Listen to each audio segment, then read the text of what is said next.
Hello folks, welcome to Ontario on this absolutely beautiful fall day. Today folks, we've got a really fun project ahead. We're going to install these doors on our Honda Pioneer 700, on our buggy. I've got to tell you, I'm pretty frugal, and these are OEM Honda doors, so you can imagine they weren't the cheapest in the market. But I looked at all sorts of soft fabric options, some that didn't have a frame whatsoever, and you'll notice the Honda doors have an aluminum frame. And of course I even looked at the Honda hard doors, but I couldn't justify spending 2.5 times as much as I could get these for. And I'm sure for my wife and I, these will work just perfect. So let's put these aside, dig out the instructions, and let's start the project. Well, contrary to my normal way of doing things, before I started this project, I wanted to read the installation instructions. So last night, with great anticipation, I cut open the box, took the 2 doors out, looked in the bottom, and there was a clear plastic bag, and in there were the fasteners, some brackets, and a single sheet of paper that said, for the installation instructions, go to this website, or gave a QR code to scan. So of course I scanned the code and printed them, and here they are, and they're really good actually. Now what's interesting is when we ordered our machine, and it was 2 years and a few months ago, it was still in the COVID time. And of course the days of short supply. So we've got a Honda machine, but we couldn't get a Honda windshield for it. So we ordered this windshield, or our dealer got it for us actually, from a company in Quebec that manufactures them there. It fits really well, really happy with it. But the template that I have to make my cutouts here on the buckle bracket and door stops, of course, doesn't match the Honda parts. So I'm going to take a marker, I'm going to fit them in there and trace it out and compare it to the template, and then I'll do some cutting. But you can be assured that I'm going to do a lot of thinking before I start cutting any of this plastic. First step is I have to remove this screw here so I can fit that in and see where it's going. As I try to fit it in, I can already see it as a bit of a challenge. I'm going to try to reposition the mirror, and if that doesn't work, I'm going to take it off. But I sure want mirrors on our buggy. Well, unfortunately for today, we had to remove the mirror bracket here to fit this buckle cover in. But I'm going to leave that for another day, and I'll see if I can make it fit, because I really would like to have mirrors both on the right and the left hand side. It's great, not just for trail riding, but when I'm backing in places, I really like having a set of mirrors. So let's get this buckle cover in place and mark it out with a Sharpie where we need to do some trimming on it.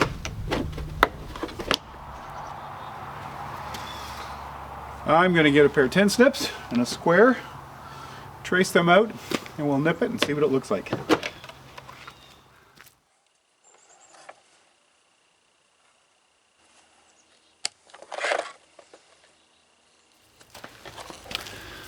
This is the notch we cut out. Let's see how it fits. I'm sure glad it's a nice warm day, because if it wasn't, I think we'd be working inside. All this bending of this plastic, it's nice that it's flexible. Oh, there we go. And I think it fits fantastic. Ah, that's awesome. Alrighty, I'm gonna grab this one, a buckle cover for that side, and we're going to go fit it and put it in place as well.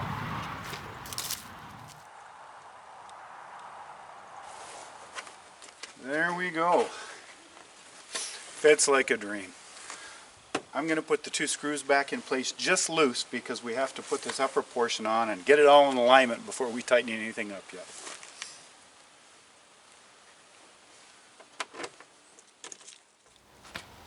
Next I have to trim these upper door stops. I think it might be a little trickier than these buckle covers, but oh well. So I'm going to hold it in place. I have to align this slot with a slot in the buckle cover.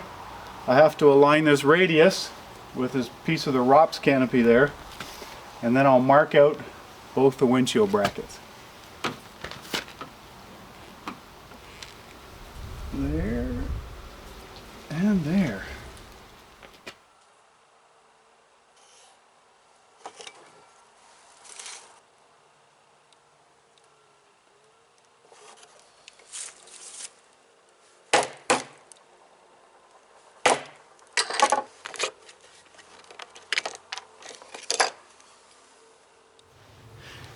Here are the two cuts after I trimmed them out just a little bit.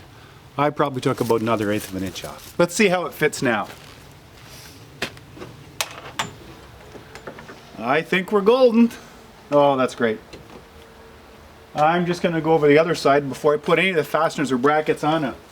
We'll fit that one over there.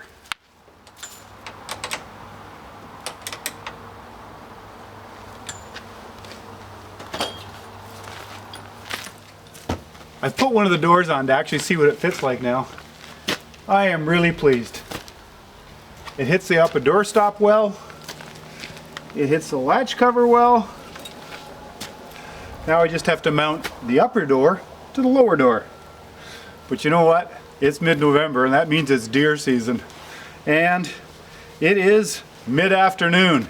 So I'm going to pack things up for today and I'm going to run back to the woods because I can work on this in the rain and the snow and many other days of the year, but deer hunting, oh my goodness, it's only a few precious days. So I'm going to pack up and we'll start again tomorrow. Hello folks. Welcome back to Ontario on yet another absolutely gorgeous mid-November morning. Well, you notice we're inside working on our project here today. That's because the weather's changed. Things were frozen pretty hard this morning and it's a little chilly to work outside. We've got a nice fire on over there in the wood furnace. It's blowing some wonderful heat and it's so nice to be out here again. Well, the last time we were together, we'd been working on our project installing these soft doors on our buggy. And I'd stopped mid-afternoon to run back to the woods and sit in a tree stand. Well, I'd like to report to you that I shot a buck. Well, the firearm season in this part of Ontario is drawing to a close. Tomorrow's the last day and I have yet to see a deer. I've seen a lot of wild turkeys and a lot of squirrels, some beautiful sunrises and sunsets, and thoroughly enjoyed myself. So I've been very thankful for the time I've spent in the woods. Well folks, the last time we were together, we installed the door stop, we trimmed them out so they fit nicely, and then the lower portion that I think it's called a buckle cover, it's another door stop basically. We installed them. Today we're going to actually install the soft doors on the existing doors. They're held in place with these two brackets. Now the instructions say to face them a certain way, like this and like this, tape them in place, put the door on, trace around the door where these brackets go, take it back off, drill the holes, and fasten them in place. So the first thing I'm going to do is I'm going to tape these on the door and we're going to put it in place. To help ensure that I tape these brackets on where it fits best on the door, I actually put this door on the door, held this up against it, and measured down from here. So I need to make a mark 3/4 of an inch down, and that's where we're going to tape that front bracket.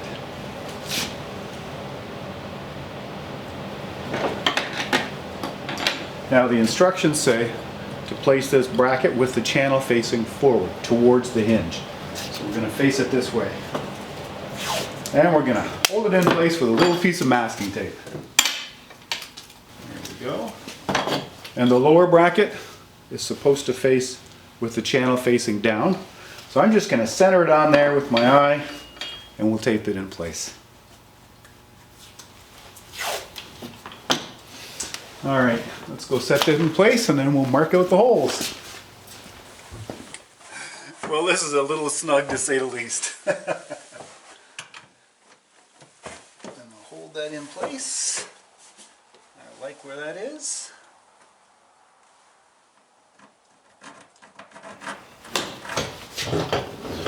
Alrighty, we've got the hinge place marked.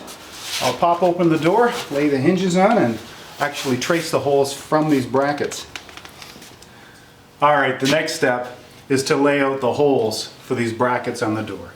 Now we did trace around the brackets with a pencil, and on that black background it's a little hard to see, but we'll make it work. Next step is to drill a 3/16 hole. And I have to mention, this drill index, I've added some drills to it, but my father gave me that when I was a little boy. And check out this piece of history. We're going to drill the holes with a Black & Decker number 100 1/4-inch drill. Made in Towson, USA. And it has probably the first keyless chuck I've ever seen back in that era. and it was a gift from a family member as well. And the trigger's a little sticky. And it's one speed, one direction, but it's perfect.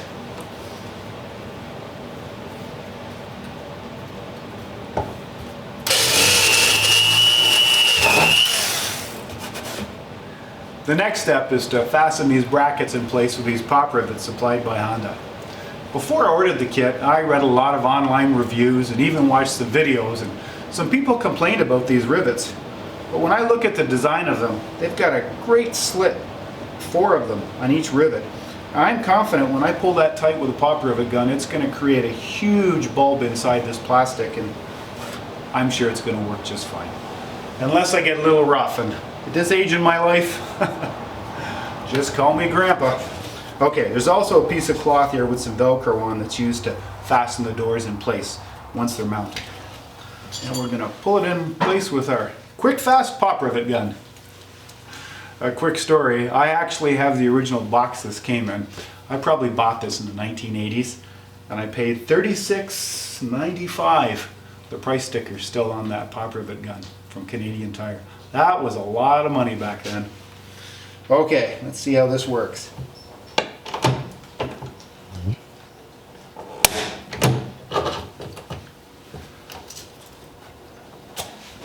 Looks great to me. The next step, per the instructions, is to mount the upper door on the lower door. Now it mentions putting a piece of masking tape here because we're going to have to drill one final hole. And I think we put that masking tape there to make it just a little easier to see. Let's see how this all fits.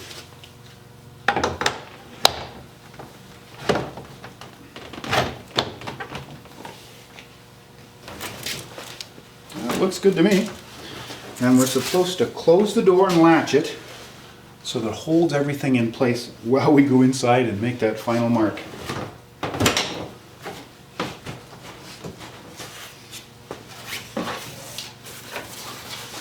Actually, it really fits well. I am really pleased with that. Let's go mark that hole. Right under here is where we put the masking tape on the door, where we're going to mark out and drill this other hole. I'm going to go through with a pencil first and color in that masking tape. And then the instructions say to use a 1/4 inch transfer punch.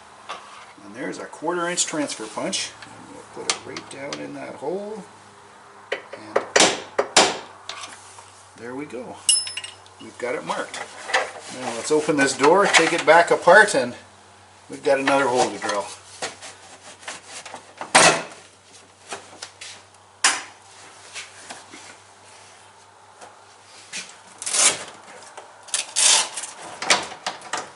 My, they sure come off easy. So the instructions tell us now that we're going to take that mark that we made with a transfer punch, and I did with a pencil, and we're going to move it to the center on the top of the door.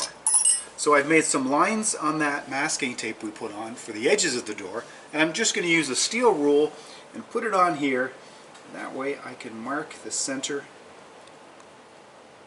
and draw an X. And then I can use that transfer punch, give it a little tap, there we go. And that's where we're going to drill an 11/32 hole. And before I drill it, I'm just going to enlarge the mark I made with my transfer punch with a center punch. Perfect. Let's drill the hole.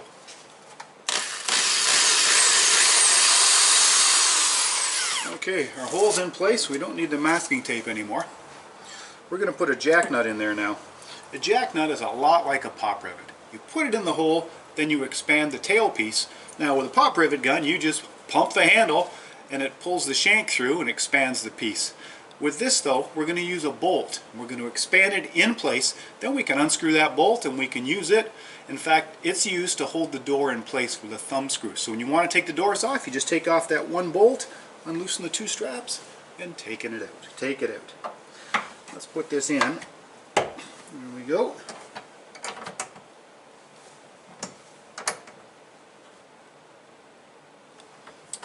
There we go. All finished. The next step is to squeeze together this thumb screw or this cap and this Allen headed bolt. in the directions it actually shows doing it in the vise. So I'll slip over to a vise and squeeze them together.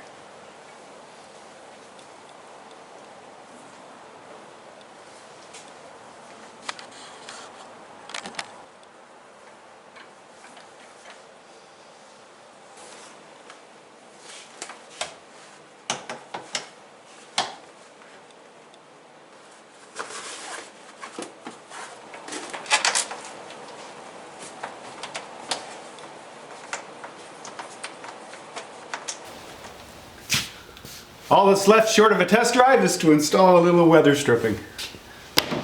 I'm going to wipe off where the weather stripping goes with a little alcohol, a little rubbing alcohol, because I would imagine there's an accumulation of material on there.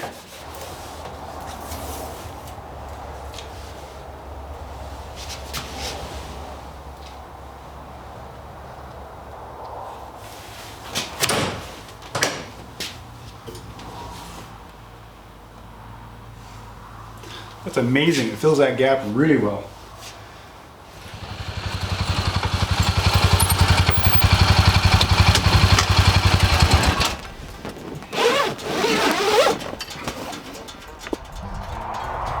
Well folks, I've had a lot of fun installing these soft top doors from Honda on our Pioneer 700. And like the buggy itself, I am really happy with the Honda quality in these doors. And of course, they didn't break the bank. They weren't near as expensive as the hard doors. And I gotta tell you what a difference it makes. On that test drive, it's below freezing right now, and I would have been chilled to the bone driving our buggy, and you know what? It wasn't too bad at all. Oh, I'm so happy. Well folks, I hope you've enjoyed this video. Thanks for tagging along on this journey with us. We look forward to seeing you again out of the House of Pole.